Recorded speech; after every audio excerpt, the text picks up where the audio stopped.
रामपुर की जिला अस्पताल चौकी पर एक के बाद एक पुलिस अफसरों का पहुंचने का सिलसिला शुरू हो चुका था।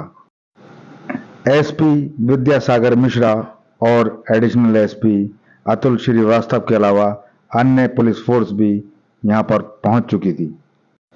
देखने वालों को माजरा समझ में नहीं आ रहा था, आखिर जिला अस्पताल की चौकी व जिला अस्पताल के अंदर क्या चल रहा है। धीरे धीरे वर्दीधारियों के कदम अस्पताल के एक वार्ड की तरफ मुड़ गए और जिसके बाद फिर सामने आई वो तस्वीर जिसको मुठभेड़ कहा जाता है। वार्ड में मौजूद स्ट्रेचर पर लहूलुहान अवस्था में एक शख्स दिखाई देता है, जिस पर आरोप है कि उसको गौकशी के द्वारा उसको घटना का अंजाम देने की कोशिश की जा रही थी। इसके अलावा उस शख्स को तो गिरफ्तार किया ही गया है, साथ में उसका एक अन्य साथी भी गिरफ्तार कर लिया गया है।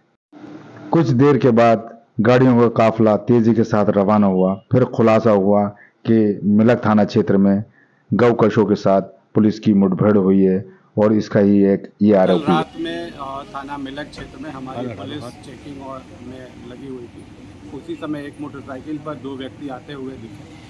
उनको पुलिस ने रोकने का प्रयास किया, वो रुके नहीं और भागने लगे।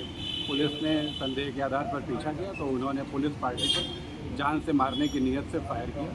पुलिस की जवाबी कार्रवाई में एक अभियुक्त को गोली लगी है, दूसरे अभियुक्त को भी गिरफ्तार कर लिया गया है। विस्तृत पूछताछ में प्रकाश में आया कि ये दोनों अभियुक्त गोकशी की विभिन्न घटनाओं में शामिल थे और इनका लंबा आपराधिक इतिहास है।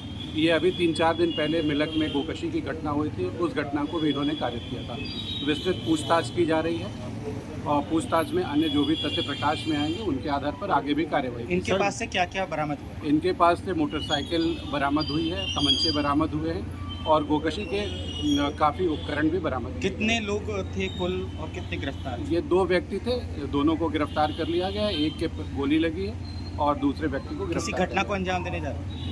ये निश्चित रूप से गोकशी के उपकरणों के साथ थे और गोकशी की घटना को कारित करने के लिए ही जा रहे हैं। सर, क्या चेतावनी देंगे गोकशी को? निश्चित रूप से गोकशी और जितने भी अपराधी हैं, ये एक संगीन अपराध है और इन अपराधों को करने वालों के विरुद्ध अत्यंत सख्त कार्रवाई की जाएगी। सर, कहाँ के रहने वाले हैं ये? ये दोनों मिलक क्षेत्र के रहने वाले हैं।